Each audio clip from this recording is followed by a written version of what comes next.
I don't know how this is going to turn out, but I'm going to do the best I can. Let's see, what is today's date? Oh, wow. Be patient with me.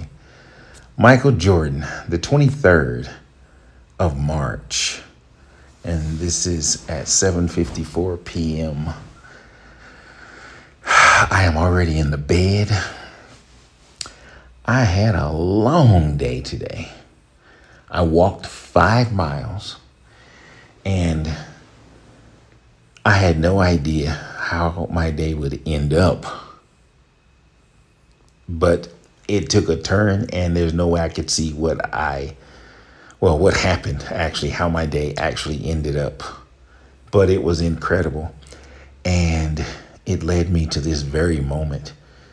And I just reached out to some rather influential folk and I kind of shared what I was thinking and feeling because the folk I reached out to could relate to what I was thinking. And I just needed somebody that could, I guess, relate at that moment. And normally I hear people saying, well, God told me this. Every time I hear somebody say that, I just kind of cut my eyes to the side because I'm one of those people who just don't believe, I guess, everybody. How do I say this? God told me this and God said that. I don't know.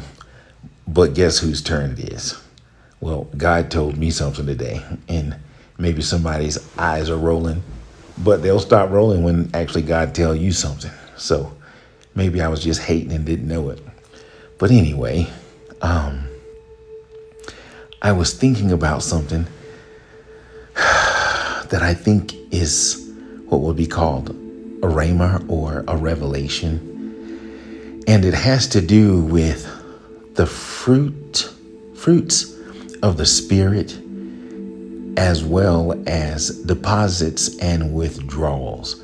Deposits and withdrawals is a message that I heard from my pastor many years ago. And I heard him preach on that more than once. But it was one of the first messages that I received when I joined my church back in 1999, I think it was, or 2000, one of those. Anyway, that message always stayed with me, just like many others. I can remember messages that I recall hearing, not only through editing some of the programs, but just sitting in the service, just listening. Anyway, I want to get to my point because I think I'm going to try to do this in less than 15 minutes, 20 at the most. Okay. So the revelation I received had to do with how God can speak through messages. And when you're asking for direction and guidance, certain things will just kind of fall into place where you can at least say you got a message out of it. So again, when I hear people say, God spoke to me and God told me this, that, and the other, it just goes not in one ear and out the other, but it just kind of does what it does. Anyway, well, God told me something. And fruits of the Spirit and deposits and withdrawal. Whenever you are faced with a situation, you can tell if it's a God thing or a good thing. I don't know. One of my pastors preached that. A God thing or a good thing. And there are ways you can examine. My pastor used to say, the best commentary for scripture is what? And everybody would say, other scripture. I believe you can tell if a situation, a circumstance, a person, or an opportunity, that's just 4 of many things that we face on a daily basis. I called it a situation a few minutes ago, but same thing applies. Not so much by how you feel, but how your spirit responds to the interactions of this situation, circumstance, opportunity, choice, decision, person, people. The fruit of the Spirit are great. If you possess within you the fruits of the Spirit, I would say that would be considered a good thing. If for whatever reason you don't, may not be a bad thing, but how about something that can improve? Your walk might need to be improved if you're not exhibiting the fruits of the Spirit. So that'll be the homework. Check yourself. I'm going to check myself whenever I'm done with this to see if I'm fully and totally exuding the fruits of the Spirit. Back to my point. When you encounter or interact in your choice, situation, circumstance,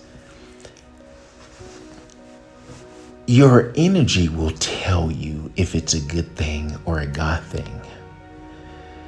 If something drains you or if something gives you motivation, that could be a sign. If something stresses your man out, that could be a sign also. If something just gives you energy, of course it's a sign. If you almost hate to encounter this situation or choice or think about it in advance, that's definitely a sign or a symbol of some sort. If your energy just doesn't, if your baby doesn't kick when you are around this circumstance, situation, person, people, opportunity, it should wake up your fruits of the Spirit. If it's a God thing, or if it's just a good thing, you may not be as enthused or motivated or excited. So that's what I'm walking away with. As I was looking for information and direction, I came across that deposits and withdrawals, and that's what I'm going to close with. Circumstances, situations, people, circumstances, I said that already, opportunities, will either make a deposit or a withdrawal. Sometimes a withdrawal can be good because if it removes something from you, that's good. And a deposit also can be the same. You know, someone can deposit something bad in your spirit. You have to discern and know what part of the meat to eat and what part to spit out. Not spit out, but that didn't sound right. Well, what parts of the meat to just not consume. And with that saying, I'm just going to close. Deposits and withdrawals. A good thing will leave a good deposit and or remove or withdraw something that may not be a fruit of the Spirit. Examine the circumstance, and the information will be there. And that's what I'm going to do a little bit more of over the next few days as I search for information, guidance, and direction. What does my clean spirit reflect when I meditate on circumstances, choices, opportunities, predicaments even, people, groups, ... That's where I'm going to close. Thank you for watching and or listening. This was definitely an impromptu. And wow, I am under 10 minutes. This is going to be considered a good one. With that being said, find someone you need to say, I love you to. Don't just say it. Show it, mean it, let it be true. And if for whatever reason that's not received, shake the dirt off your feet and keep on trucking, baby. All right. Have a good day, morning, evening, or night. Ciao.